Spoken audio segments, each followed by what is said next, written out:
ನವರಾತ್ರಿಯ ಮೊದಲನೇ ದಿನ ಅಂದರೆ ಶೈಲಪುತ್ರಿಯನ್ನು ಆರಾಧಿಸುವಂಥ ಈ ಸುದಿನ ಹೇಗೆ ವ್ರತಾಚರಣೆ ಮಾಡಬೇಕು, ನವರಾತ್ರಿಯ ವ್ರತಾಚರಣೆ, ಹಾಗೆ ಇವತ್ತಿನ ದಿನ ಯಾವ ರಾಶಿ ಮತ್ತು ಯಾವ ನಕ್ಷತ್ರದವರಿಗೆ ಅದೃಷ್ಟ ತಂದುಕೊಡಲಿದೆ, ಯಾವ ರಾಶಿ ಮತ್ತು ಯಾವ ನಕ್ಷತ್ರಕ್ಕೆ ಒಳಿತಾಗಲಿದೆ, ಆ ಕುರಿತಾಗಿ ಹೆಚ್ಚಿನ ಮಾಹಿತಿಯನ್ನು ನೀಡ್ತಾರೆ. ನಮ್ಮ ಜೊತೆ ಇದ್ದಾರೆ ಖ್ಯಾತ ಕ್ರಿಸ್ಟಲ್ ತಜ್ಞೆ ಮಿಥಾ ಅವರು. ಕಾರ್ಯಕ್ರಮಕ್ಕೆ ಆತ್ಮೀಯವಾದಂತಹ ಸ್ವಾಗತ. ನವರಾತ್ರಿಯ ಮೊದಲನೇ ದಿನದ ಶುಭಾಶಯಗಳು. ನಮಸ್ತೆ. ನಿಮಗೂ ಕೂಡ ಎಲ್ರಿಗೂ ನವರಾತ್ರಿ ಹಬ್ಬದ ಶುಭಾಶಯಗಳನ್ನ ತಿಳಿಸ್ತಾ ಇದ್ದೀನಿ. ಮೇಡಮ್, ನವರಾತ್ರಿಯ ಮೊದಲನೇ ದಿನ ಅಂದರೆ ಶೈಲಪುತ್ರಿ ಪರ್ವತನ ರಾಜನ ಮಗಳನ್ನ ಆರಾಧಿಸುವಂತ ಇವತ್ತು. ಇವತ್ತು ಆರಾಧನೆ ಯಾರು ಮಾಡ್ತಾರೋ ಅವ್ರಿಗೆ ಶಕ್ತಿ ಜಾಸ್ತಿ ಬರುತ್ತೆ, ಏಕಾಗ್ರತೆ ಜಾಸ್ತಿ ಬರುತ್ತೆ ಅನ್ನುವಂಥ ವಾಡಿಕೆ ಇದೆ. ಇವತ್ತಿನ ವ್ರತಾಚರಣೆ ಮಾಡೋರು ಯಾವ ರೀತಿ ವ್ರತಾಚರಣೆ ಮಾಡಬೇಕು? ನೋಡಿ, ಇವತ್ತು ನವರಾತ್ರಿ ಮೊದಲನೇ ದಿನ. ಯಾಕಂದರೆ ಈ ನಮ್ಮ ನಾಡ ಹಬ್ಬ ನವರಾತ್ರಿ ಅಂತಂದರೆ ದಸರಾ ಹಬ್ಬ 9 ದಿನ ನವದುರ್ಗೆಯರನ್ನ ನಾವು ತುಂಬ ಅತಿ ಹೆಚ್ಚು ಪ್ರಾರ್ಥನೆ ಮಾಡುವಂಥ, ಇದು ವರ್ಷಕ್ಕೆ ಒಂದು ಸತಿ ಬರೋ ಅಂತಹ ನಮ್ಮ ನಾಡ ಹಬ್ಬ ಆಗಿರುತ್ತೆ.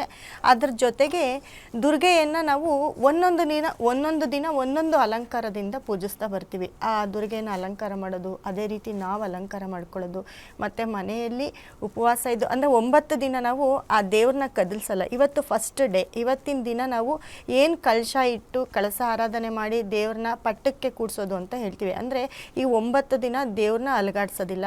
ದಿನಾನು ಒಂದೊಂದು ಅಲಂಕಾರ ಮಾಡೋರು ಅಲಂಕಾರ ಮಾಡ್ತಾರೆ, ಅಥವಾ ಹೂವು ಹಾಕೋರು ಹೂವು ಹಾಕ್ತಾರೆ. ಈ ರೀತಿ ಮಾಡಿ ಒಂದು ಅಖಂಡ ದೀಪವನ್ನು ಹಚ್ಚುತ್ತಾರೆ. 9 ದಿನ ಕೂಡ ಒಂದೇ ರೀತಿ ದೀಪ ಉರಿತಾನೇ ಇರಬೇಕು ಅಂತ ಮನೆಯಲ್ಲಿ ಒಂದು ಅಖಂಡ ದೀಪವನ್ನು ಹಚ್ಚಿ ಒಂದು ವ್ರತ ಅಂತ ಹೇಳ್ತೀವಿ. ಇದು 9 ದಿನದ 10 ದಿನದ ಮುಖ್ಯವಾಗಿ 10 ದಿನದ ಈ ವ್ರತವನ್ನು ಸ್ಟಾರ್ಟ್ ಮಾಡ್ತಾರೆ. ಅದರಲ್ಲಿ ಇವತ್ತು ಮೊದಲನೆಯ ದಿನ ಆಗಿರುತ್ತೆ.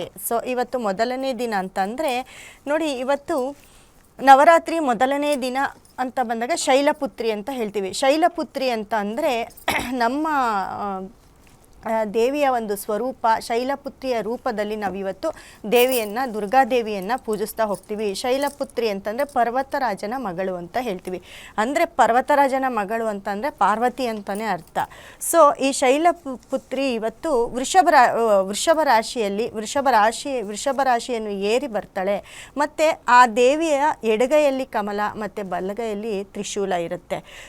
ಈ ನವರಾತ್ರಿಯಲ್ಲಿ ಆ ಜಗನ್ಮಾತೆಯನ್ನು ನಾವು ಆರಾಧಿಸೋ 9 ಸ್ವರೂಪಗಳಲ್ಲಿ ಮೊದಲನೇದು ಶೈಲಪುತ್ರಿ ಅಂತಂದರೆ ಇವತ್ತು ನೋಡಿ, ಈ ಲೋಕಕ್ಕೆ ಕಂಟಕರಾದ ಒಂದು ರಾಕ್ಷಸರ ಸಂಹಾರ ಮಾಡಿರೋ ಅಂಥ ಒಂದು ದಿನ ಆಗಿರುತ್ತೆ ಇವತ್ತು ಕೂಡ. ಅದರಲ್ಲೂ 9 ಸ್ವರೂಪದಲ್ಲಿ ನಾವು ಇವತ್ತು ಒಂದೊಂದು ದಿನ ಒಂದೊಂದು ಸ್ವರೂಪದಲ್ಲಿ ನೋಡ್ತೀವಿ. ನೋಡಿ, ಈ ಒಂದು ದಿನ ಏನಪ್ಪ ಇಂಪಾರ್ಟೆಂಟ್ ಅಂತಂದರೆ ಯೋಗ ನಿದ್ರಾದೇವಿ ಸ್ವರೂಪ ಅಂತ ಹೇಳ್ತೀವಿ. ಯೋಗ ನಿದ್ರಾದೇವಿ ಸ್ವರೂಪ ಅಂತಂದರೆ ದೇವಿಯನ್ನು, ನಮ್ಮ ಪುರಾಣಗಳ ಪ್ರಕಾರ ದೇವಿಯನ್ನು ಇವತ್ತು ಆ ಯೋಗ ನಿದ್ರಾದೇವಿಯ ಒಂದು ಸ್ವರೂಪದಲ್ಲಿ ದೇವಿಯನ್ನು ಒಲಿಸ್ಕೊಳ್ಳೋದಾಗಿರುತ್ತೆ.